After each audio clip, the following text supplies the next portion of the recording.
नमस्कार दोस्तों, मैं हूं ब्रजेश कुमार। दोस्तों, क्या हुआ जब प्रयागराज महाकुंभ के दौरान दोस्तों एक साधु को गंगा स्नान करने से रोका गया। उसके बाद प्रयागराज के उस गंगा घाट पर जो चमत्कार हुआ उसे देख करके आपके पैरों के तले जमीन खिसक जाएगी। दोस्तों, साल 2025 के जनवरी माह में प्रयागराज में सदी का सबसे बड़ा महाकुंभ लगने वाला है। दोस्तों, यहां महाकुंभ हर 12 साल में एक बार लगता है, यानी कि दोस्तों इस महाकुंभ का बहुत अधिक महत्व रहने वाला है। दोस्तों, गंगा में स्नान करने का बहुत महत्व रहता है।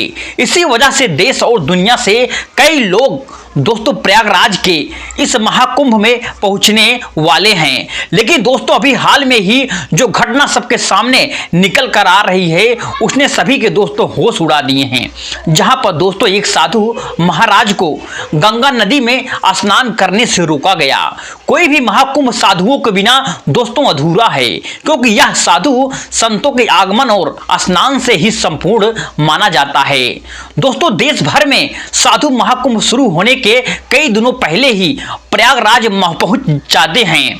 दोस्तों, इस घटना की शुरुआत होती है बिहार के भागलपुर में रहने वाले रामानंद जी। दोस्तों, महाराज रामानंद जी महाराज रोजाना सुबह लगभग 4 से 5 बजे उठ करके ठंडे पानी से स्नान किया करते थे और दोस्तों भिक्षा प्राप्त करने के लिए निकल जाते थे। दोस्तों, उन्होंने अपने जीवन काल में सांसारिक सुख का त्याग करके कई दोस्तों तपस्या की और दोस्तों कई सिद्धियां हासिल की। वे दोस्तों महेश्वर घाट पर ही निवास करते थे। जब दोस्तों उन्हें प्रयागराज महाकुंभ लगने की खबर मिली तो दोस्तों वे महाकुंभ में जाने के लिए बहुत उत्साहित थे। दोस्तों, वे तकरीबन 1 माह पूर्व महाकुंभ में पहुंचना चाहते थे, क्योंकि दोस्तों वे वहीं पर 2 से 3 महीने बिताना चाहते थे। दोस्तों, उनका ऐसा कहना था कि महाकुंभ वह पवित्र समय होता है जहां पर देवी देवता स्वयं उस स्थान पर मौजूद होते हैं। वहां पर तप करना, साधना करना, भगवान का ध्यान करना दोस्तों बहुत ज्यादा फलदायी होता है। अगले दिन दोस्तों सुबह रामानंद जी महाराज जब दोस्तों प्रयागराज पहुंचे तो सुबह के 3:30 बज रहे थे। सुबह 4 बजे उनका स्नान करने का दोस्तों दैनिक नियम था। उन्होंने दोस्तों सोचा कि क्यों न आज गंगा नदी का पवित्र स्नान किया जाए, और वे दोस्तों प्रयागराज के गंगा घाट पर आखिरकार वह पहुंच गए। दोस्तों, उस स्थान पर गंगा नदी की सफाई कार्य चल रहा था और दोस्तों रामानंद जी महाराज को यह देख करके बहुत खुशी हुई कि जब उन्होंने अपने दोस्तों कपड़े उतारे और गंगा नदी पे दोस्तों स्नान करने के लिए आगे बढ़े तो दोस्तों वहां पर खड़े हुए कुछ नगर निगम के अधिकारियों ने उन्हें दोस्तों रोका और उनका दोस्तों कहना था कि आप अभी स्नान बिल्कुल नहीं कर सकते हो, क्योंकि इस समय सफाई का कार्य बिल्कुल प्रगति पर है। प्रयागराज में दोस्तों रोजाना रात्रि के समय गंगा नदी की साफ सफाई का कार्य किया जाता है, ताकि दोस्तों दिन और शाम के समय यात्रियों को इस कारण कोई मुश्किलें ना उठानी पड़े। दोस्तों, रामानंद जी महाराज काफी धैर्यवान थे। उन्होंने दोस्तों सोचा, सफाई अधिकारियों को समझाया कि बात बहुत अच्छी है, लेकिन नित्य मेरा 4 बजे नहाने का नियम है। आज अगर मैं प्रयागराज पहुंचा हूं तो मैं गंगा नदी में ही स्नान करूंगा, इसमें कोई शक नहीं है। मेरे एक अकेले के नहाने से न तो तुम्हारी व्यवस्था बिगड़ेगी, न ही मुझे कोई समस्या होगी, जैसा कि आप जानते ही हो। लेकिन वह अधिकारी दोस्तों अचानक से गुस्सा हो गया और दोस्तों उन साधु महाराज से कहने लगा कि आपको इसी समय क्यों नहाना है, अभी पूरा दिन पड़ा हुआ है। क्या यहां पर तुम्हें कोई इंसान नहाता हुआ दिख रहा है? क्या तुम्हारे अंदर इतनी शक्ति है कि तुम सुबह 4 से 5 बजे इतने ठंडे पानी से स्नान कर लोगे? हिम्मत है आप में? व्यर्थ ही बातें बनाना छोड़ दो, यहां से चले जाओ चुपचाप।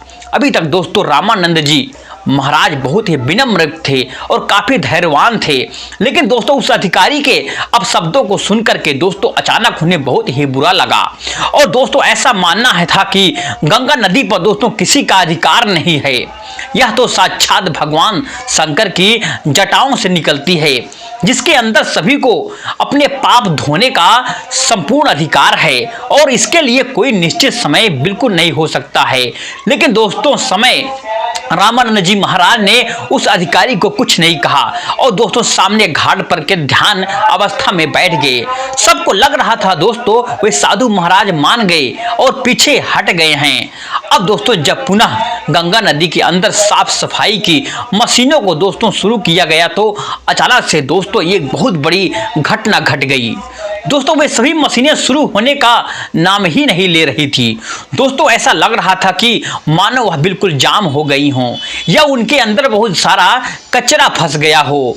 दोस्तों अब अधिकारियों ने मशीन को देखा, परखा और दोस्तों उसके अंदर का सारा कचरा बाहर निकाल दिया। सबको दोस्तों उम्मीद थी कि अब मशीनें कार्य करने लगेंगी, इसमें कोई शक नहीं था। लेकिन दोस्तों फिर जब मशीन शुरू हो गई तो कोई भी दोस्तों मशीन चालू होने का, तैयार होने का नाम ही नहीं ले रही थी।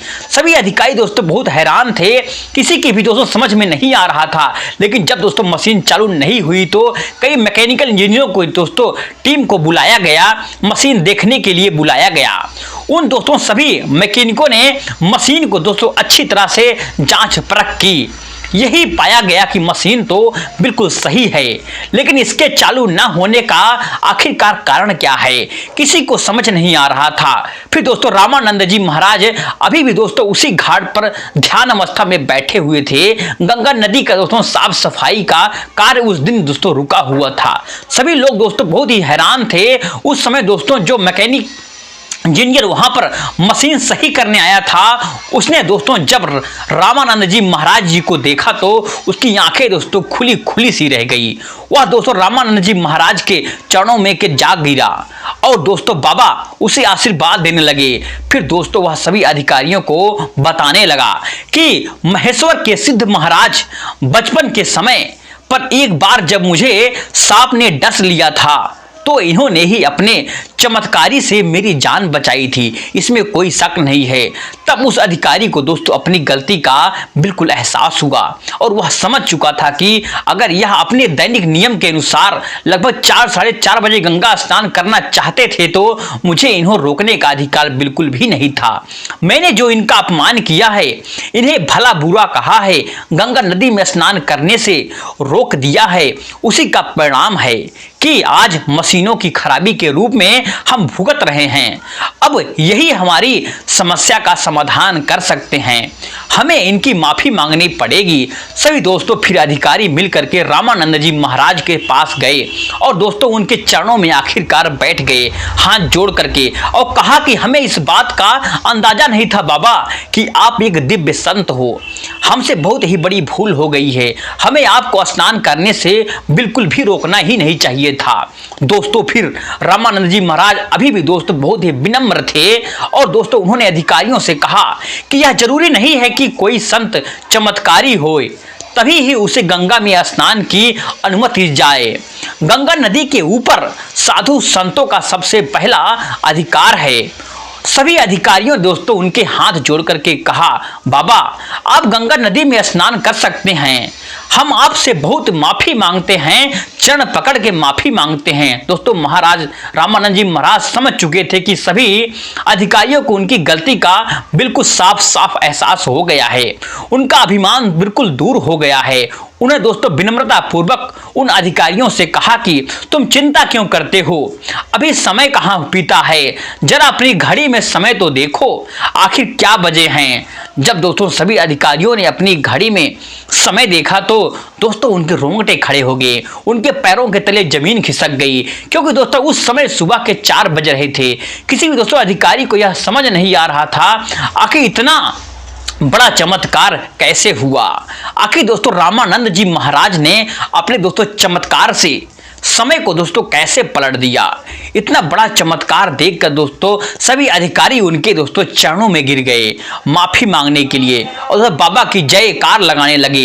इसी दोस्तों चमत्कारी घटना के बाद सब दोस्तों लोग उनको मान गए कि उनके दास दोस्तों बन गए, जिसके दोस्तों बाद सुबह 4 बजे दोस्तों अपने नित्य कर्म के अनुसार दोस्तों गंगा नदी में स्नान करने पहुंचे। दोस्तों फिर इधर मशीनों का फिर से दोस्तों काम करना शुरू कर दिया, सारी दोस्तों मन एक साथ दोस्तों चालू हो गई। जिससे दोस्तों यह प्रमाणित हो गया, सिद्ध हो गया कि यह मशीनें केवल रामानंद जी महाराज के इशारे का दोस्तों बिल्कुल साफ साफ इंतजार कर रही थी। जैसे ही दोस्तों उन्होंने अधिकारियों का अभिमान चूर किया और दोस्तों गंगा नदी में स्नान किया, वैसे ही दोस्तों फिर से मशीनें चल पड़ी। और दोस्तों फिर यह बहुत बड़ा चमत्कार था जो हाल में ही दोस्तों प्रयागराज महाकुंभ में हुआ। वास्तव में दोस्तों यह भूमि साधु संतों की भूमि है और दोस्तों यहाँ पर साधु संतों का ना तो अपमान किया जा सकता है और दोस्तों ना ही उन्हें दोस्तों समझा जा सकता है। दोस्तों इस देश का हर संत इस देश के लिए दोस्तों कुछ ना कुछ करता है और दोस्तों भक्तों को अध्यात्म के मार्ग से जोड़ता है। हमें दोस्तों कभी भी उनका अपमान बिल्कुल भी नहीं करना चाहिए और ना ही दोस्तों उन्हें छोटा समझने की कोशिश करना चाहिए।